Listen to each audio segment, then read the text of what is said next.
Solo always does shots first. Singing yup no. Yup, yup. You're singing yup no. Chucha. Yup no. No. At the Cantina Club.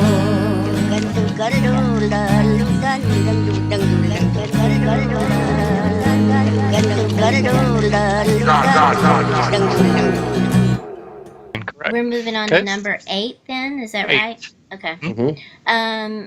I go back to Rogue One, and it is my number 8 is the arrival of the Rebel fleet at the Shield Gate. Oh, yeah. In the Battle nice. Yeah. Really That's when you know it's on, yeah. Oh, yeah. That moment, there's something about it. Every time, I've seen Rogue One several times now, and every time that moment happens, my heart just leaps into my throat. Whenever they come out of hyperspace, the whole fleet's been going at light speed. They come out of hyperspace right by that shield gate. And the fact that the Imperials are totally unprepared for it, and they're just suddenly there, and everything is falling apart for the Imperials. And then you have them making the run on the shield gate, where you're actually with them in the cockpit of their planes going through the shield gate. Again, it's like epic wartime filmmaking, where you see an actual epic and it's exhilarating. Battle. Yeah. It's something that new Star Wars struggles getting right is exhilaration. Yeah. They knew that a lot of us wanted to be in the cockpit of one of those ships. They knew what we wanted to see, and they gave it to us. It's brief, but it's so well done that it just jabs you with that adrenaline, you know. Yeah. And I gotta say something else about Makes you want more. that scene with Gareth Edwards' direction. You know, I know there was a lot of controversy about the reshoots that they had to do supposedly for Rogue One, with the other director and screenwriter coming in to clean things up. But it seems to me that the entire space battle, all the space battle stuff, is Gareth Edwards stuff. If you watch his Godzilla, he had such an eye for epic fighting spectacle.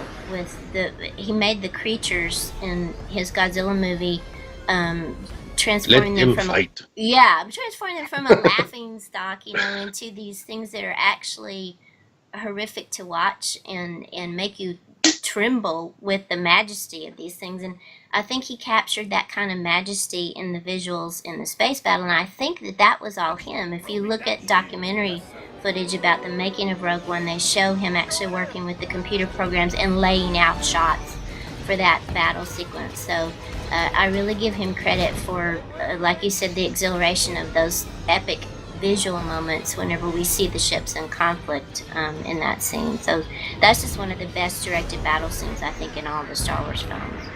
No, it's really well done. I agree 100% on that. That's a great moment. So that's my number 8. And that moment also, there's so much going on, and it does for a second make you believe in the good guys again for a second, and gives you hope. Like, the battle is that's what's frenetic about this battle. It's changing constantly, and no one expected these guys to show up, and they went against their orders and they showed up. But that's the difference between the Imperials and the Rebels in the end. And for a second, as an audience member, you're so exhilarated to see these ships show up representing the good guys. You know, the good guys are going to fight. There's a lot contained in those images, and it's that they sometimes miss out on the other movies. Yeah. Okay, so number 8 for me is from The Empire Strikes Back. You had 2 from Rogue One so far, Gundark, so that's really interesting to me. Empire Strikes Back, it's when Yoda lifts Luke's X-Wing. And this is a scene more than a moment. Wow. But all you gotta do is watch that scene. And I'll put it on the screen here when the podcast is done. But it's just a brilliant moment. Yoda has shown us so much in The Empire Strikes Back coming up to that point. He showed us the playful side where he's a deceiver and a trickster, and then he's shown us the side that is very deadly serious and is saying, nope, I can't get involved in this because it's not going to work out. Then he shows us the committed side, Zen master, who's just an endless vat of knowledge that he's passing on. And in that moment, Luke is ready possibly to give up, or he's not believing anymore. And Yoda becomes just such a real character in that moment. that puppet is actually putting forth the exertion to lift that X-wing. He is gaining spiritual nourishment from that moment. There's so much reflected in that moment, and at the end when he takes the breath and it is not like he's showing Luke up. It's like a reaffirmation of faith. And, absolutely, yeah. Anyway, that the soundtrack, Yoda's theme kicks in there, just brilliant. Yeah, that's the point I was going to make. I was going to say that was such a shining moment for John Williams. And you just riveted. And it's amazing that they can take a Muppet and make it one of the most compelling characters with one of the strongest moments in one of the best movies ever made. And they did it. So for me, that's my number 8. Yeah. Yoda's never looked better or been more real. No. Yeah. All right, what's your number 8, Trader? All right, moving on to my number 8. I'm going to go back to the original trilogy as well, and I go to Return of the Jedi. It's a brief moment again. It's the exterior shot on Endor, or the forest moon of Endor, where you have the exterior I think I know what it is. Of the walker approaching that podium where Vader's standing there waiting for Luke, and then the door opens. And the shuttle comes down? Yeah, no. That's a different moment. I'm talking about you just see the walker approaching the podium from a closer shot. Aerial shot. Okay. And then, of course, it comes into the close shot of him, and then the door opens, and he's there with the 2 stormtroopers. But I don't know why, just ever since I was a kid, when I watched that, I loved that sort of establishing shot of seeing, the forest, and and I think it does kind of pan down from the Death Star there, and just kind of, I don't know, and just plus, it's got walkers in it, so yeah, it was such an amazing vehicle, and those are cool in anything. But I've always loved that moment. Yeah, that's another great establishing shot that made you believe in that planet. Made you feel like you were on that planet. That planet had its own, not just atmospheres, chemical atmospheres in the feeling around it and everything. Right. I mean, for me, it's familiar yet alien. Maybe I'm reading too much into it, but for me, that's one of those kind of shots that expands the universe for me. Absolutely, it makes everything feel bigger and feel more real. So. And I will say it's a good thing that Walker had mechanical problems and couldn't participate in the battle with the Ewoks. Absolutely. The next day, because everything would have gone differently if that Walker had been there. I can't see those little logs coming together and stopping the Walker. That's kind of a weird choice, just like an establishing shot. That's really cool for a favorite moment of it. But just like I said, it stuck with me ever since I was a kid. First time we saw it. Well, it's extremely ominous too. It's another one that sets an ominous tone. I was going to say, because maybe it's like the context of it. I'm sure. Yeah, it's absolutely. Hasn't Luke just told Leia that he's leaving to go confront Vader? So that's the last time we saw him. Yeah, was so telling now her you get it's another one of those epic machine things that you get one of the epic machines associated with the power of the Empire, and suddenly our hero, who we had that intimate scene between him and Leia, and you're focusing just on humans alone, and then you're going to that where you're seeing the power of the Empire backed up by these incredible machines, and he's going to face the machine man, his father. Yep, I mean, absolutely. The context of it really makes that visual That's deep. powerful. That's deep. Okay. I'm next, aren't I? Yeah. So now we're on to the number 7. Round 7. Number 7. All right. This one is going back to the original trilogy, and this is going back to the first time seeing Star Wars for the first time in the theater. Okay. Long before it was ever called A New Hope. Seeing it back in 77, the summer of 77. The moment at the end when they're making the Death Star trench run, and it looks like Luke is about to be destroyed by Vader, and Han Solo flies in to the rescue aboard the Millennium Falcon. When Very nice. Vader is suddenly spun off by a shot out of nowhere, and then we cut to Chewie and Han in the cockpit of the Millennium Falcon, and the theater where we were at just erupted.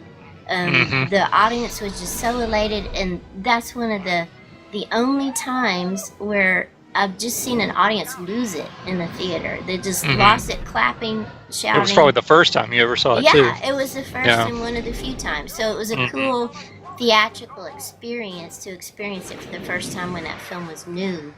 To see audiences enjoy that, aside from it being just a wonderful last-minute Deus Ex Machina moment kind of in the movie. It was cool for the context of the first viewing of that film. So that's my number 7. That was such an amazing moment. Just hearing you describe it takes me back to that first time I saw it. Yeah, the first few times I saw it. Here. And that's how one of the main memories I took from it. People were breathless cheering. They did not stop until the final scene of the movie. Yeah, until the throne room. They took a breath right before the Death Star blew up. But then when the Death Star blew up, from that moment on, people were just insane all the way to the throne room scene. Yeah. Stuff just doesn't happen like that in theaters anymore. Again, you think about, and we talked about this when we were talking about our ranking of Star Wars films, the cultural impact and the cultural context of when the first Star Wars came out. There was such a culture of disillusionment in the United States then, and to have an epic hero story on screen, and to have an epic hero moment where a dude who had walked away and said, I don't want to have anything to do with this, you guys are the epic heroes, you go off and fight your losing battle, and this dude just suddenly shows up at the end and says, I'm down with it, I'm going to do this and help you.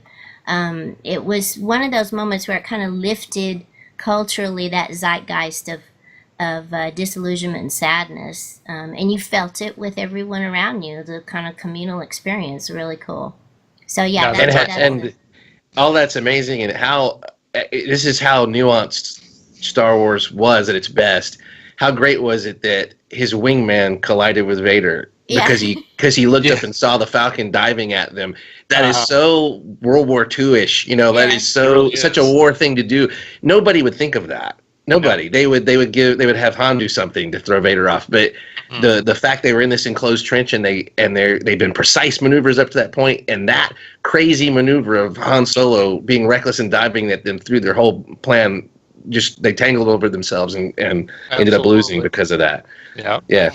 Everything. That's just fantastic. Yeah, that's a great moment. Is it me next? Yeah. Yes. We're on number 7. Number 7. Mm-hmm. My number 7 is from Star Wars. Forever Star Wars to me, not A New Hope. Okay. You can call it whatever you want, though. And I called it Ben Kenobi Hesitates. And this is the moment in Ben Kenobi's hut when Luke says, how did my father die? And this whole conversation, if you think about it, didn't even need to be in A New Hope, or didn't need to be in Star Wars. Mm-hmm. That's the benefit of having movies that slow down and allow people to have character moments and conversations. And we all know George Lucas just said, hey, do your thing. He didn't give Alec Guinness any direction there. Exactly. And the brilliance of Alec Guinness there is that he puts gravitas, seriousness into that moment, instead of just saying his dialogue or saying it like a wise man or saying it with sadness. He hesitates. That's why I said Ben Kenobi hesitates, because in that moment of hesitation, the entire Star Wars saga can be built from that. Absolutely. And so it's a little moment, but it's one of the best, and it's from one of the best. It's from Alec Guinness, who anchored that whole first movie. Without him, how could we have taken Star Wars seriously at all? Mm-hmm. He allowed us, he walked us through it, just like he did Luke. He was so believable in everything he presented. The Force was so mystical and so powerful the way he described it. Those first 2 movies, that's the best the Force ever got. They have never been able to top that. And but anyway, that moment of hesitation, just whole vast universes of storytelling opened up that have really still not stopped. Yeah. And just a fantastic moment. Yeah. That I have to give that actor credit for. They took advantage of the universe's storytelling, of course, in the rest of the movies. And how could they have known, what they weren't planning the whole story, or at least George Lucas had an idea for the whole story arc but he didn't know he was going to make other movies, No. So he certainly didn't tell Alec Guinness that Darth Vader was Luke's father. Yeah. Absolutely no way. Yeah. But you can see, going back, you can see him taking a moment to brace himself to lie. He is deciding whether to tell the truth or not there. And that's incredible. That's just for movies that aren't hailed for their acting. Little moments like that, or just like $1 million moments. I love that. Yeah. And the dude did that all while being named Obi-Wan Kenobi. Right. We forget today how weird those names were when we first heard them. Obi-Wan Kenobi. Oh, yeah.